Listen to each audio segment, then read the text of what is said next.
Mamayang gabi, nakatakdang simula ng opisyal na pagbubukas ng 33rd Southeast Asian Games sa Thailand. Pero bago yan, bago ang lahat, paki-update muna tayo sa mga kaganapan at kung ano-ano ba ang mangyayari ngayong araw sa ating teammate na si Paolo Salamatin live sa Bangkok, Thailand. Hi, Paolo. Good morning, Danny and Sir Louie. Magandang umaga sa inyong tatlo. Magsisimula ng mamayang gabi ang pinaka-iaabangang opening ceremony ng 33rd Southeast Asian Games dito sa Bangkok, Thailand, kung saan magaganap ito sa Raja Mangala National Stadium. At ang tema natin ngayong taon ay We Are One, na isa sa mga malaking mensahe ng pagkakaisa, panibagong simula at paghahangad ng tagumpay. Kagabi nag-stay tayo sa labas ng Raja Mangala National Stadium kung saan nasilayan natin ang todo paghahanda ng Thailand SEA Games Organizing Committee. Kitang-kita roon ang mga nakadisplay na logo at banners at mga makukulay na lighting tests at mismong pagpapractice para sa torch lighting na isa sa mga magiging highlight mamayang gabi. Sa preparation area, nakaayos na rin ang mga barikada, registration booths, information booths, first aid stations at iba't ibang facilities para masiguro na magiging maayos ang dadaluyan ng libo-libong manonood at delegasyon. Usap-usapan din Meg and Danny and Sir Louie na magkakaroon ng lockdown sa paligid ng stadium mamaya dahil inaasahang dadalo ang hari ng Thailand. Kaya mas maaga at mas mahigpit ang security deployment ngayong araw mula sa mga entrance points hanggang sa mga parking shuttles. Yun nga, no, ang official na pagbubukas ng ceremony mamaya ay 6:30 p.m. local time, so mga 7:30 p.m. dyan sa Pinas.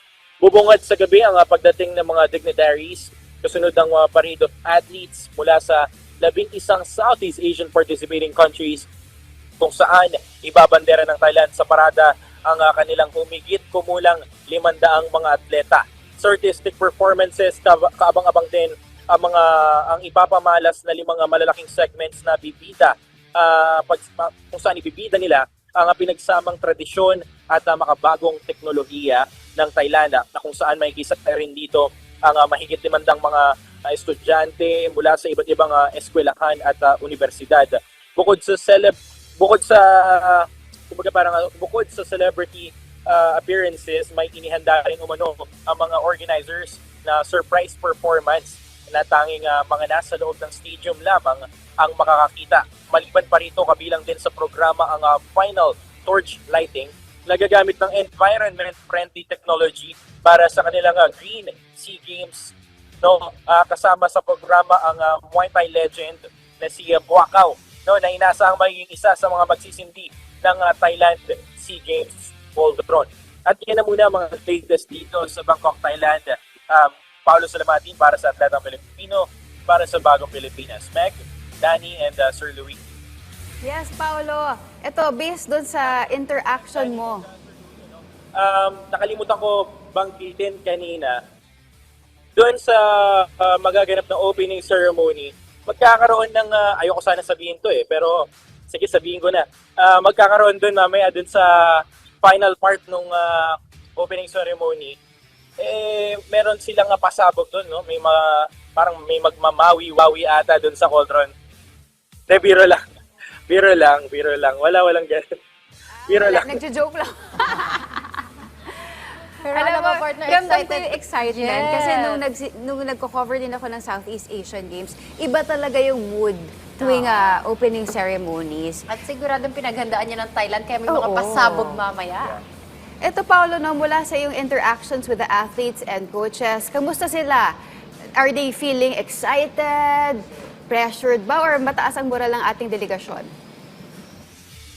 Yes, actually tama ka dyan, no? Maganda yung tanong mo. Natanong din natin yan sa mga atleta, mga delegations.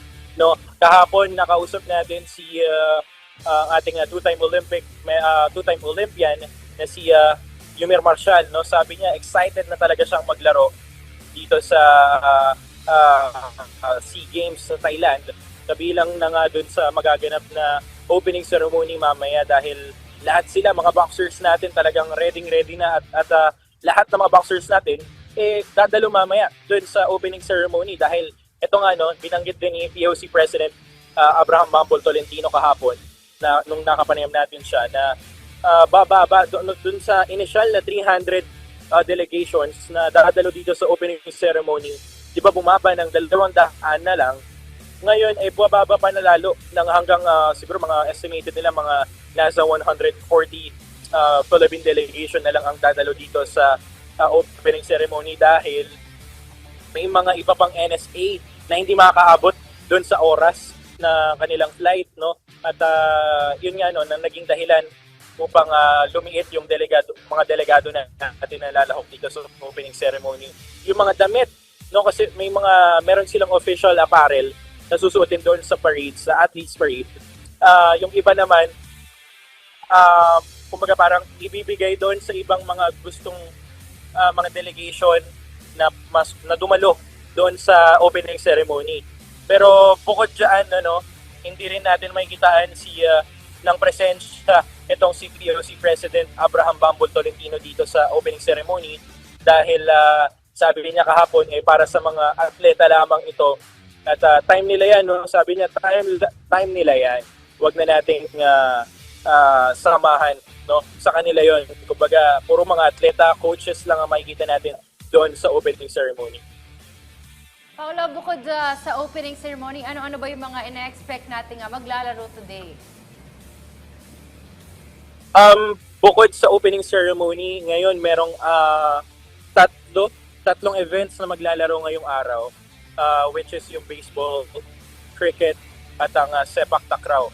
So buong araw, medyo chill lang today at kasi mamaya meron tayong schedule, merong kasi parang nakalagay dito sa event nila, sa schedule nila, magkakaroon ng rest day ang lahat ng atleta.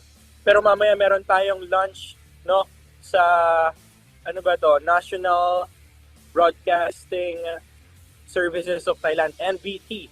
Magkakaroon tayo ng lunch doon.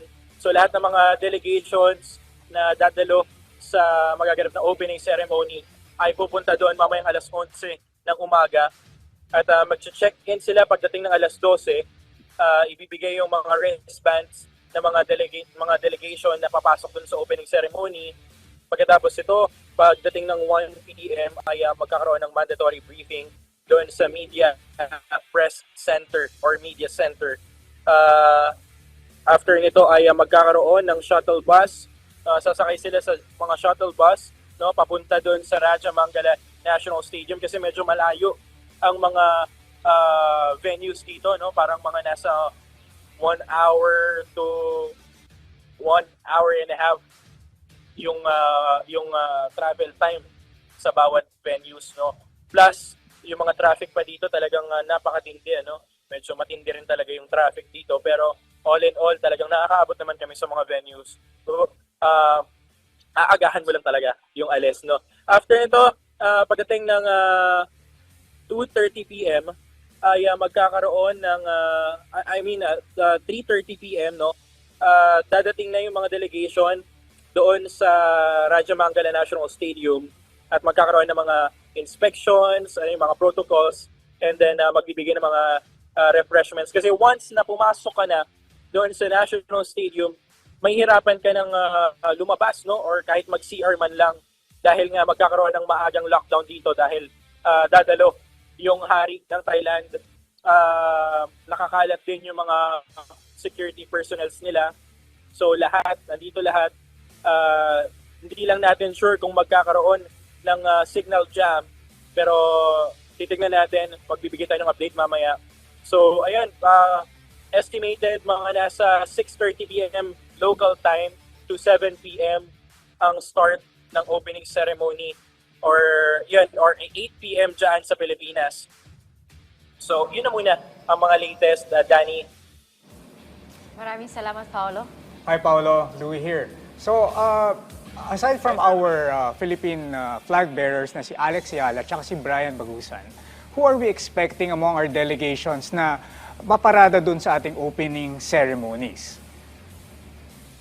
Yes, marami tayong mga atletang abangan bukod dun sa mga pinangalanan na flag bearers na sina Alex Ayala and Brian Bagunas, katulad nga ni unang-una na dyan yung Olympian natin, mga Olympians natin na sina Nesty Pendesio, Si Ira Villegas, hindi natin makikitaan ng presensya. Andun din si Yumir Marshall. At marami pa marami pang iba. Dito rin yung mga ibang mga sikat nating mga players, no? Yung mga elite players natin from other sports. So abangan natin, talagang magiging maganda pa rin ang magiging opening ceremony natin, yung pagparada nila kahit na medyo lumiit yung bilang natin ng mga magpaparada mamaya.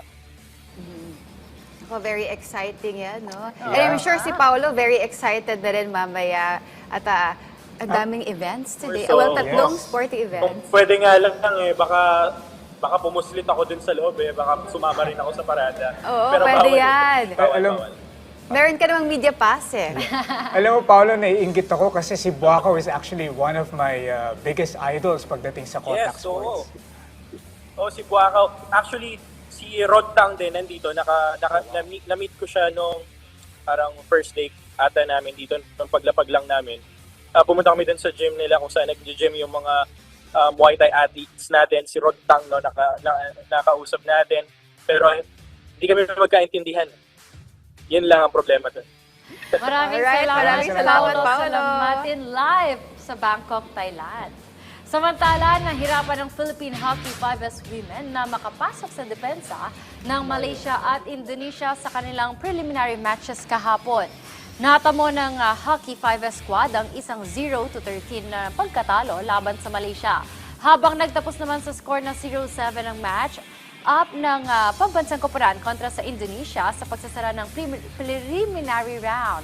Samantala, sa kabila ng mga pagkatalo, nagawa pa rin makapasok ng koponan sa semifinals dahil point quotient. Magsisimula ang kanilang do-or-die match kontra sa top-seeded teams bukas December 10.